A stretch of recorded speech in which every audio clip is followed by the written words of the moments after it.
हमारे दुख का मूल कारण है। यदि हम अपने दुख से ऊपर उठना चाहते हैं तो थोड़े से उस अस्तित्व की ओर दृष्टि लाने की कोशिश करें जो शाश्वत हमेशा बना रहता है, जो द्रव्य होता है। न ही वह जन्म लेता है, न ही वह मरण को प्राप्त होता है। जन्म और मरण देखने में पर्याय का आता है, और हमारी दृष्टि यदि पर्याय में अटक करके रह जाती है तो हम दुखी होने लगते हैं। लेकिन इतनी एकमेकता हो जाती है इस द्रव्य और पर्याय से कि हर व्यक्ति इस बात को जानता है, समझता है। आप कहोगे अवश्य कि महाराज जी हमें ये पूरा विश्वास है कि सत्ता यानी आत्मा हमेशा शाश्वत है, वो न जन्म लेती है न मरती है। लेकिन क्या करें, इतना अटैचमेंट जो हो जाता है इस पर्याय से, और जब पर्याय का वियोग होता है, पर्याय छूटती है अथवा उस व्यक्ति का वियोग होता है तो दुख हो ही जाता है। पता नहीं उस समय वो ज्ञान कहाँ चले जाता है, उस समय वो बात कहाँ चले जाती है। हाँ, अब हम प्रैक्टिकल बात कर रहे हैं। अब ये तो मूल सिद्धांत की बात हो गई। सिद्धांत में यही लिखा है, द्रव्य हमेशा शाश्वत है, द्रव्य कभी ना जन्मता है, मरता है, ना आत्मा जन्म लेती मरती है। और प्राय हर व्यक्ति इस बात को जानता है। हम छोटे से व्यक्ति से भी पूछे तो वो भी बता देगा कि नहीं, आत्मा तो जन्म लेती नहीं, मरती नहीं।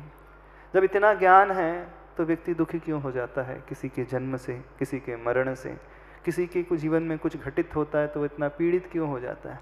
उस समय उसका वो ज्ञान कहाँ चले जाता है?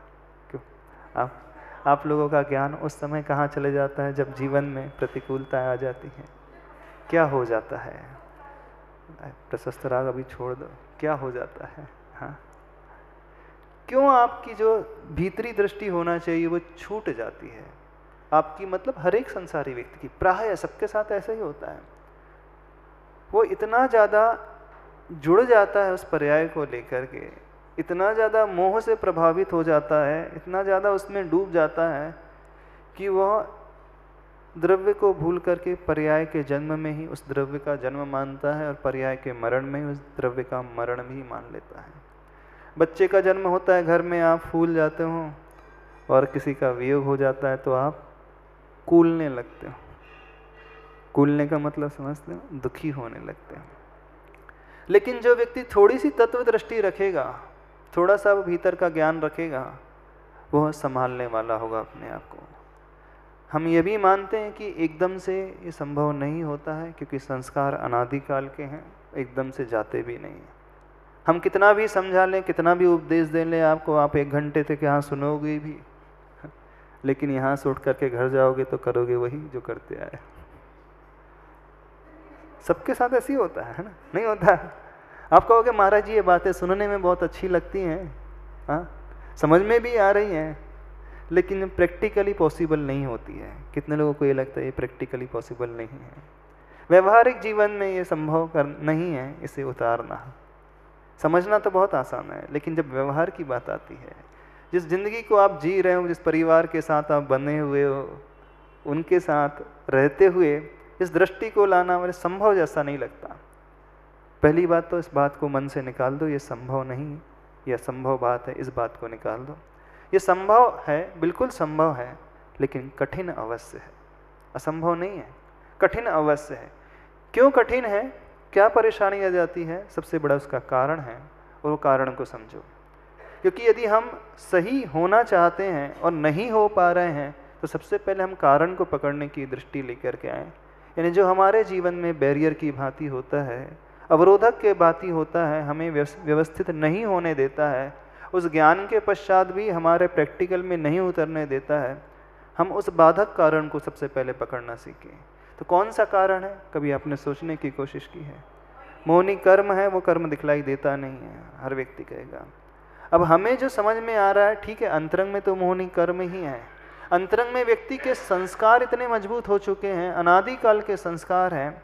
यदि हम ये चाहते हैं कि हम उससे अप्रभावित रहें, प्रतिसत्ता में होने वाले घटन बढ़न से, पर्याय में होने वाले उत्थान पतन से हम बिल्कुल अप्रभावित हो जाए, समता रूप परिणाम लेकर के आ जाए, तो हमें एक तरीके को अपनाना होगा, उस मार्ग को अपनाना होगा। तब कहीं चल कर के उस मार्ग पर हम अपने आप को व्यवस्थित बनाना पाएंगे। तो सबसे अच्छा तरीका हम आपको बता देते हैं। आज हम उस सॉल्यूशन की बात करते हैं, प्रतिसत्ता से अप्रभावित रहने के सॉल्यूशन की बात करते हैं। होना क्या चाहिए? वो तो आइडियलिस्टिक बात है, ये होना चाहिए सब कहते हैं, लेकिन हो नहीं रहा है तो क्या वो समाधान की अपन बात करने की कोशिश करें। क्या समाधान होना चाहिए आपकी दृष्टि में, जिससे आप अपने आप को संभाल करके रखो। क्योंकि अंततोगत्वा इसका उद्देश्य, सुनने का उद्देश्य, पढ़ने का उद्देश्य यही है। सारे शास्त्र के पढ़ने का उद्देश्य यही होता है, चाहे संसारिक व्यक्ति हो, चाहे बड़े से बड़ा साधक हो, मुनि महाराज भी क्यों ना हो, सबका उद्देश्य यही होता है कि वह समता रूप परिणाम को लेकर के आ सके। यानी ना ही वो राग की ओर झुके, ना ही वो द्वेष की ओर झुके, ना ही इस ओर डेविएट होना, ना उस ओर डेविएट होना है। साधना जो होती है, आचार्य भगवान हमेशा कहते हैं, साधना उसका नाम होता है जब व्यक्ति दोनों ही परिस्थितियों को तटस्थ भाव से न्यूट्रल होकर के देखना सीखता है। चाहे कितनी भी अनुकूलता जिंदगी में क्यों ना आए, चाहे कितनी भी प्रतिकूलता जिंदगी में क्यों ना आ जाए, यदि व्यक्ति ने तटस्थ होना सीख लिया, न्यूट्रल होना सीख लिया, तो समझना उससे बड़ा साधक इस दुनिया में कोई नहीं है। ये साधना जो है बाहर की है, उपवास की साधना है, किसलुंज की साधना है, व्रत की साधना है, कष्ट सहन करने की साधना है। ये साधना कोई साधना मायने नहीं रखती है। बहुत गहरी बात कह रहे हैं। आचार्य भगवान हमेशा कहते हैं, कुछ गुरुदेव हमेशा कहते हैं, ये साधना बाहर की साधना है, इसको कोई भी व्यक्ति कर सकता है। बड़े बड़े उपवास है, हर व्यक्ति कर लेता है, आप लोग भी कर लेते होंगे। 10-10 उपवास, दशलक्षणी जब पर्व आते हैं तो 10-10 उपवास करने वाले ढेर लोग मिल जाएंगे, नहीं मिल जाएंगे। बहुत सारे दुनिया में रहने वाले हैं जो वर्षी तप कर लेते हैं, मास खमन कर लेते हैं, कितने सारे कर लेते हैं। लेकिन ये साधना जो है शारीरिक साधना है, इसको करना कोई बड़ी बात नहीं होती, कठिनाई नहीं होती है। थोड़ी तो कठिनाई होती पर बहुत बड़ा काम नहीं है। साधना वो कहलाती है, आचार्य भगवान कहते हैं, जब व्यक्ति अपने परिणाम को संभाल करके रखता है, न ही वो राग से प्रभावित हो रहा है, न ही वो द्वेष से प्रभावित हो रहा है। और जिसने इस कला को सीखा है, समझना उसने जैनागम के सार को सीखा है, समझना उसने अध्यात्म के सार को सीखा है। जिसने इसे पकड़ लिया उसने मूल तत्व को पकड़ा, और जिसने इसे नहीं पकड़ा वह सिर्फ बाहर तक सीमित है, परिधि के चक्कर लगा रहा है, वह केंद्र तक नहीं पहुंचा है। और प्राय ऐसे ही होता है जिंदगी में, बड़े बड़े साधक भी उलझ करके यहीं रह जाते हैं। कहाँ तक उलझ करके रह जाते हैं? परिधि के चक्कर लगाते रह जाते हैं। वो केंद्र तक, केंद्र बिंदु तक पहुँच ही नहीं पाते हैं। सब व्यक्ति जो है उस माध्यम तक अटक करके रह जाते हैं।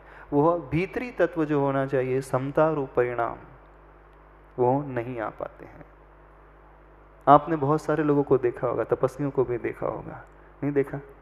हाँ, कई साधकों को भी देखा होगा, मुनियों को भी देखा होगा, बहुत बड़ी बड़ी तपस्या, लेकिन कहीं ना कहीं वो स्खलित हो ही जाते हैं। किस बात को लेकर के? जब समता की बात आती है। अभी हम बाहरी स्खलन की बात ही नहीं कर रहे, हम तो भीतरी स्खलन की बात कर रहे हैं। ने भीतरी परिणाम जो है संभाल करके नहीं रखते हैं।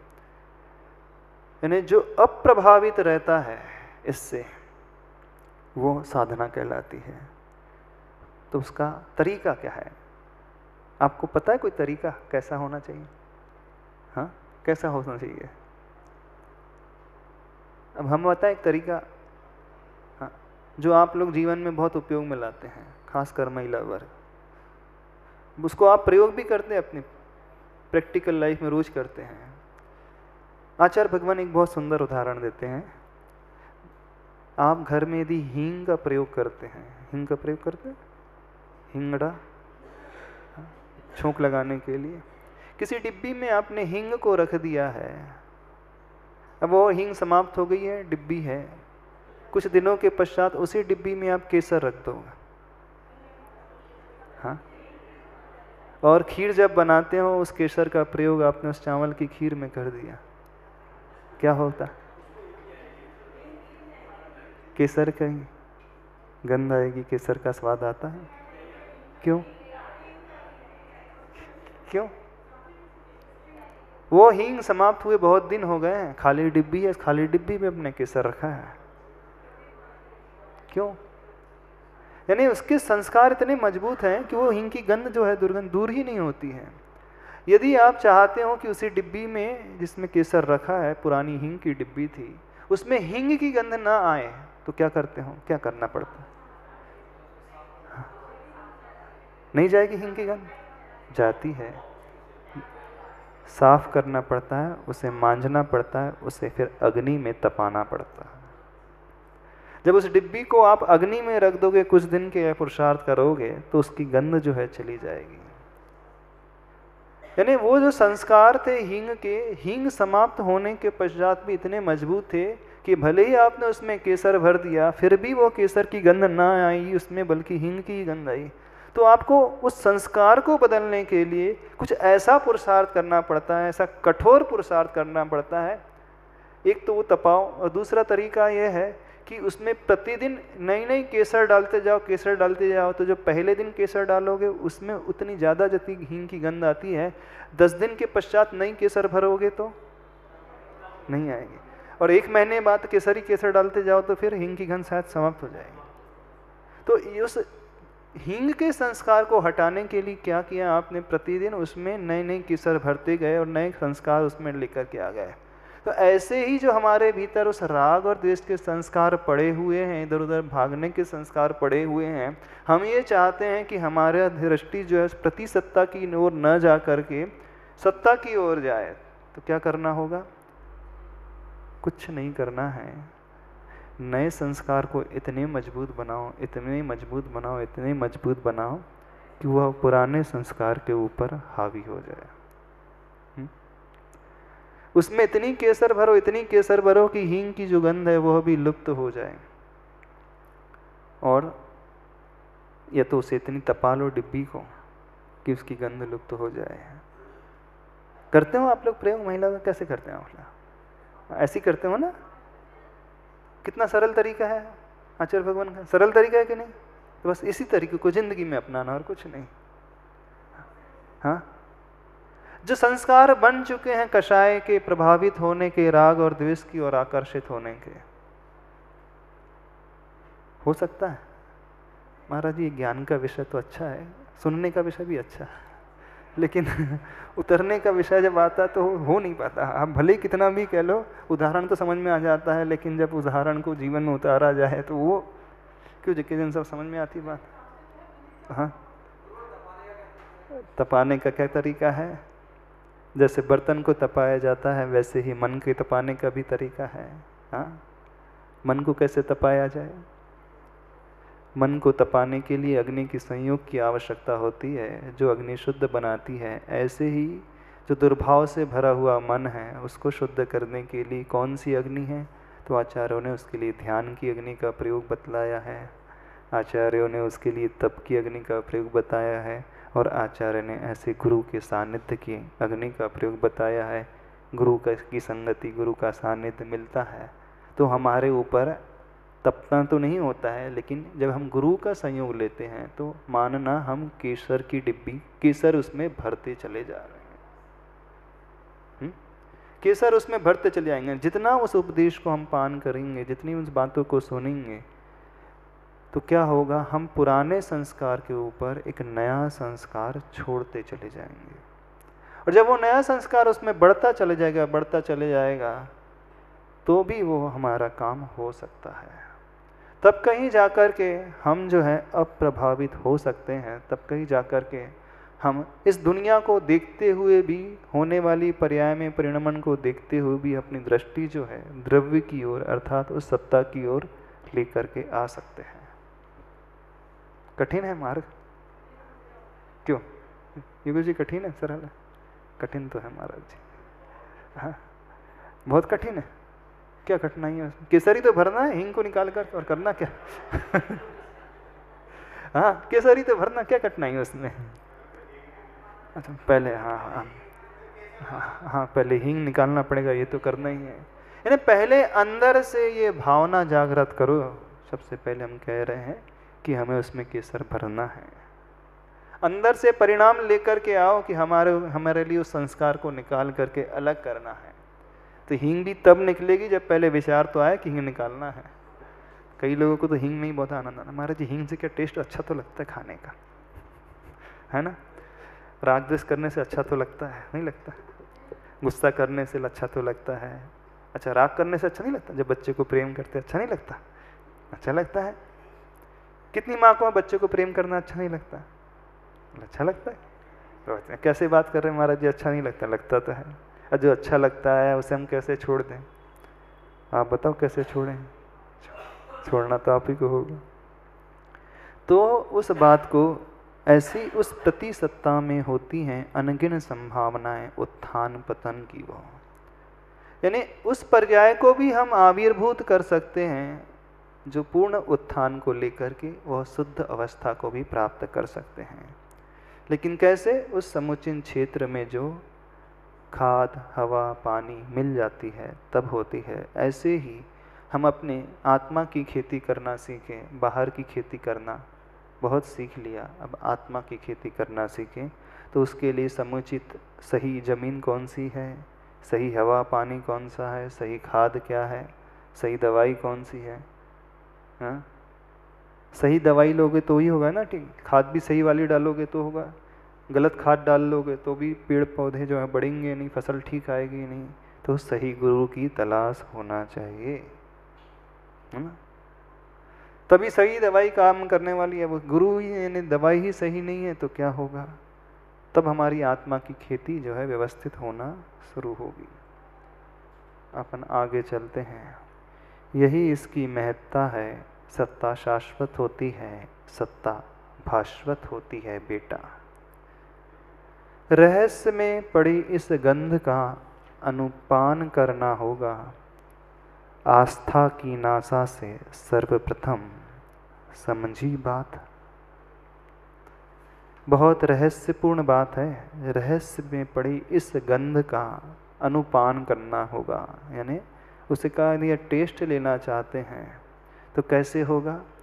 आस्था की नासा से सर्वप्रथम। पहली कंडीशन आस्था की नासा हो।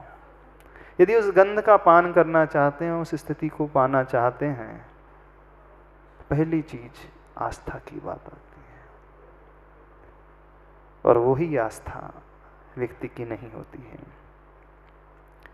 और यह भी देख कितना खुला विषय है कि उजली उजली जल की धारा बादलों से झरती है। धरा धूल में आ धूमिल हो, दलदल में बदल जाती है। वही धारा यदि नीम की जड़ों में जा मिलती, कटुता में ढलती है। सागर में जा गिरती, लवणाकर कहलाती है। वही धारा बेटा विषधर मुख में जा विषहाला में ढलती है। सागरीय सुक्तिका में गिरती, स्वाति का काल हो मुक्ति का बनकर झिलमिलाती है बेटा। वही जलीय सत्ता। जैसी संगति मिलती है वैसी मति होती है। मति जैसी अग्रिम गति। मिलती जाती और यही हुआ है युगों युगों से, भवों भवों से। बहुत गहरी बात, बहुत रहस्यपूर्ण की, बहुत अच्छी बात। हाँ, कैसा आचार्य भगवान का चिंतन है। वैसे पढ़ने में बहुत कठिन नहीं है, समझ तो हर कोई व्यक्ति गया ही हो गया। कठिनाई इस पंक्ति में कुछ भी ज़्यादा नहीं है, लेकिन भावों तक पहुंचने की बात है।